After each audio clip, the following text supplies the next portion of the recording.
தம்பியோட மரணங்கிறது மிக வேதனையானது. எல்லாருமே கூட அந்நாடும் பார்த்திருப்பீங்க. நான் ஒரு நாள் தான் அவனை பார்த்தேன். ஒரு நாள் பார்த்தேன். எனக்கே இவ்வளவு வேதனையா இருக்கும் போது என் குடும்பத்தை விட்டு என் பிள்ளைகளை விட்டு இங்க வந்து கிடக்குன்னு என்ன இருக்கு? ஏன்னா இங்க சாப்பிட்ற சாப்பாடு அங்கேயும் நாங்க சாப்பிடுவோம். ஆனா என் வீட்டுல உள்ள என் பிள்ளைகளுக்கு என்னை பெத்தவங்களுக்கும் இன்ன வரைக்கும் டிபார்ட்மெண்ட்ல உள்ளவங்க எங்க வீட்டுக்கே இன்ஃபார்ம் பண்ணி மிரட்டல் விடுறாங்க. உன் பிள்ளை ஏன் அங்க களத்துல இருக்குன்னு. அதுக்கெல்லாம் 5 ஆளா நானு எத்தனையோ காலத்தை பார்த்துட்டு வந்துட்டேன். என்ன பண்ண முடியும்? மிஞ்சி மிஞ்சி போனா வழக்குகளை போடுவாங்க, இல்லைன்னா எங்களை கூப்பிட்டு மிரட்டுவாங்க, கைது பண்ணுவாங்க. இதே அஞ்சுமுக்கு ரோட்ல இளம்னு ஒரு பிரச்சனைல வண்டிகளை வச்சு மிரட்டல் விட்டாரு. இதே டிஎஸ்பி தான் மிரட்டல் விட்டாரு. இருக்கிற மொத்த கேஸை உன்னை தூக்கி போட்டு உள்ள வச்சிருவேன். எங்க நேரம் போராட்டம் போய் போராட்ட காலத்துல நின்று பேசின காவல்துறையை குறை சொல்லிக்கிட்டு உன்னை எத்தனை வழக்கையும் போட வேண்டாம். இன்னைக்கு அதே உளவுத்துறை டிபார்ட்மெண்ட் பின்னாடி இருந்து பண்ணிட்டு தான் இருக்கிறாங்க. அதுக்கெல்லாம் 5 ஆளா நான் அதெல்லாம் அஞ்ச மாட்டேன். ஏன்னா இன்னைக்கு வந்து ஒரு பொண்ணா நான் வர்றதை நான் எனக்கு நானே பெருமை சேர்க்கிறேன். ஏன்னா என்னை பெற்றவங்களுக்கு தான் முதல்ல நான் நன்றி சொல்லணும். 18 நாளாம் சரி 20 நாளாம் சரி ஒரு காலத்துல வந்து என்னுடைய தகப்பனார் சப்போர்ட் இல்லாம இந்த இடத்துல இல்ல. என்னுடைய பிள்ளைகளும் என்னுடைய தகப்பனாருடைய சப்போர்ட்னால இந்த இடத்துல இருக்கிறேன். எல்லா குடும்பம் சொல்லுவாங்க வெட்டி போடுவாங்க குத்தி போடுவாங்க எதுக்கு போற அப்படின்வாங்க. என் குடும்பம் அப்படி இல்லை. எனக்கு பேர் வைக்கலே எங்க அப்பா சொல்லியிருக்காரு. வரலாறு படைச்ச பெண்ணு ஜான்சி ராணி என்ற கனி பொழிண்டுவாங்க. ஆனா நான் அந்த ஜான்சி ராணி சுருக்கிதான் வடிவு மல்லத்தியார போல இந்த ஜான்சி மல்லத்தியாரா இருக்கிறேன். எல்லாரும் கண்ணுக்கு நான் எப்படி தெரியும் தெரியாது. என்னடா அந்த பிள்ளை உட்காந்துருக்கு செல்ல பாக்குது அப்படிதான் தோணுவாங்க. எல்லாருக்குமே தெரியும். நான் செல்ல எதை பாக்குறேன்னா சுற்று வட்டத்தில் என்ன நடக்குதுங்கிறதோ நாங்க பாத்துக்கிட்டு இருக்கோம். இந்த காவல்துறையை வந்து நான் வந்து குறை சொல்றேன்னு நினைக்க வேணாம். ஏன்னா எல்லா பக்கமே நாங்க அதை வந்து முறைப்பாடா எல்லா பக்கமே காவல்துறை வந்து நான் ரொம்ப மதிக்கக்கூடிய ஒரு பொண்ணு. ஏன்னா நானே ஒரு காவல்துறை வேலைக்கு போகணும்னு ஆசைப்பட்ட ஒரு பொண்ணு. என்னுடைய வாழ்க்கையில 16 வயதுல நான் தொலைச்சேன். இன்னைக்கு அதே டிபார்ட்மெண்ட் இருந்தாலும் எனக்கு அந்த பேர் தான் கிடைக்கும். எங்க டிபார்ட்மெண்ட்டை பார்த்தாலும் சல்யூட் அடிப்பாங்க. எவ்வளவு பெரிய அதிகாரம் இருந்தாலும் நம்மளை பார்த்து சல்யூட் அடிக்கிறாங்கன்னா நம்மளுடைய பேச்சு தான். ஆனா இன்னைக்கு நான் வந்து காவல்துறையை மதிக்காம பேசுறேன்னு இங்க இருக்கிற உளவுத்துறை யார் என்ன கண்காணிச்சு பேசினா பேசிட்டு போறாங்க, என்னவோ பண்ணிட்டு போறாங்க. எதுக்காக பேசுறோம்? பாதிக்கப்பட்டது ஆகாசம் மட்டும் இல்ல, சாத்தாங்குளத்துல ஒரு பையனும் தகப்பனும், அடுத்து மடப்புறம் அஜித், அடுத்து எங்கெங்கேயோ நம்மளுடைய இளைஞர் நடுக்காவிரில ஒரு பொண்ணு. அதெல்லாம் இன்னும் நினைச்சா கூட ஒவ்வொரு இடத்துலயும் சொல்றதுக்கு இன்னும் அடுக்கடுக்கா சொல்லிக்கிட்டே இருக்கலாம். ஏன்னா பேசுறதுக்கு நேரங்கள் இல்ல. எனக்கும் உங்களுக்கே தெரியும் உடல்நிலை சரியில்லாம சும்மா மாத்திரை போட்டு களத்துல உட்காந்துக்கிட்டு இருக்கேன். ஏன்னா நம்மளுக்கு உடல்நிலை சரியில்லாட்டாலும் இருக்கிற இளைஞர்களை காப்பாற்றணும். ஏன்னா ஒட்டுமொத்த இளைஞர்கள் சப்போர்ட் நமக்கு மெயினா இருக்கு. அவங்களுடைய தாய் தாப்பம் ஒவ்வொரு இடத்துலயும் நம்மளுக்கு பழக்கம் வந்துருமோ அப்படி சொல்லிட்டு போறாங்க, இப்படி இதுக்கெல்லாம் பயப்படக்கூடாது. முதல்ல தாய் தாப்பம் முதல்ல சப்போர்ட்டா பிள்ளைகளுக்கு எந்த இதுலயும் துணிச்சலா நாங்க இருக்கோம்னு அதுதான் முதல் நம்ம பிள்ளைகளுக்கு தாய் தாப்பம் முதல்ல சப்போர்ட்டா இருக்கணும். எந்த இடத்துல நீ துணிச்சான்றா நாங்க இருக்கோம் பின்னாடி அப்படின்றணும். அதுதான் நம்மளுடைய வெற்றியே.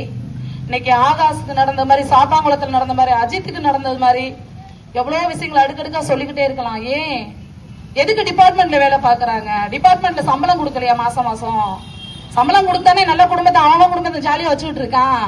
அவன் என்ன பண்ணான்? ஒரே ஒரு இந்த மதுவால ஒரு குடும்பம் செதஞ்சு போச்சு. அவனுக்கு ஒரு வேலை பார்த்தவனுக்கு அந்நாடு கொடுக்குற கூலிய குடியான்னு தானே அவன் கேட்டான், நீதியை தானே கேட்டான். அவனுக்கான நீதியை தான் கேட்டிருக்கான் அந்த பையன். தவறா எதுவும் சொல்லல. அவனுக்கான ஒரு நீதி உன்னாலதானே அந்த குடும்பம் இழந்துட்டு இருக்கு, அவனுக்கான நீதியை கொடுன்னு தான் கேட்டிருக்கான். ஆனா அவனையே அந்த டிபார்ட்மெண்ட்ல வேகு பார்த்திருக்கான். வேகு பார்த்து என்னத்தையா நீ சாதிச்ச? அவனை அடிக்கும் போது, அவனை இந்த மாதிரி சித்திரவதை பண்ணும் போது உன்னோட பிள்ளைய உன் கண்ணுக்கு தெரியலையா? உன்னுடைய அண்ணன் தம்பி பிள்ளைய கண்ணுக்கு தெரியலையா? யார நினைச்சு நீ இதை பண்ண? உடனே நம்ம என்ன சொன்னாலும் டிபார்ட்மெண்ட்ல என்ன சொன்னாலும் இந்த பாமரப்பட்ட மக்கள் நம்புவாங்க. இதைத்தான் நினைக்கிறான். எவனை பாரு, இந்த பாமரப்பட்ட மக்கள் நம்ம என்ன சொன்னாலும் நம்பி நம்மள எந்த ஒரு இதுவும் எடுக்க மாட்டாங்க.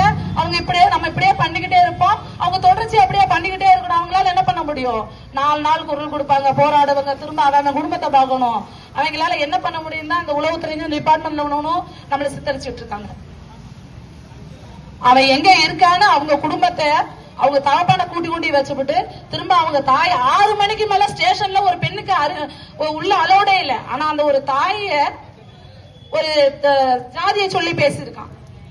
அவன் பொண்டாட்டிய பேச விட்டா வேடிக்கை பார்ப்பாங்களா? டிபார்ட்மெண்ட்ல வந்து இதெல்லாம் சொல்லி கொடுக்குறாங்களா? அவன் பொண்டாட்டி இதே மாதிரி நம்ம போய் கேட்போமா? விடுவாங்களா? டிபார்ட்மெண்ட் உள்ளவங்க சொல்ல விடுவாங்களா? பேச விடுவாங்களா? ஏயா என் பிள்ளைய காணோம்னா என் அப்பனை கொண்டு போய் வச்சுட்டா, அடுத்து என் அம்மாவை கூட்டிட்டு போய் உன் மயம் வரதுக்கு ஒன்னத்து கொண்டு வச்சுட்டா மிரட்டல் விட்டுட்டா, அடுத்து என் பிள்ளைய எங்கேயா கூட்டிட்டு போன?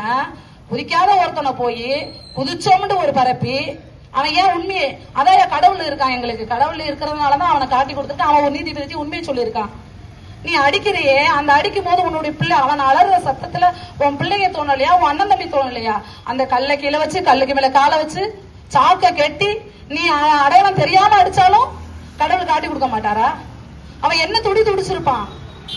அவன் துடிச்ச துடிய நீ துடிக்க வேணாமா? நீதித்துறையும் பார்த்துட்டு தானே இருக்கு, இந்த தமிழக அரசும் பார்த்துட்டு தானே இருக்கு.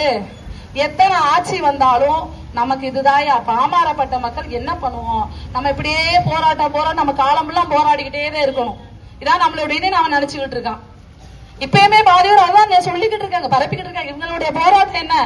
பாதி வெற்றி அடைஞ்சிட்டோம், இன்னும் நம்ம வெற்றி அடைவோம். இது நம்மளுடைய தன்னம்பிக்கை மட்டும் இல்ல, ஒட்டுமொத்த மக்களுடைய எண்ணமும்.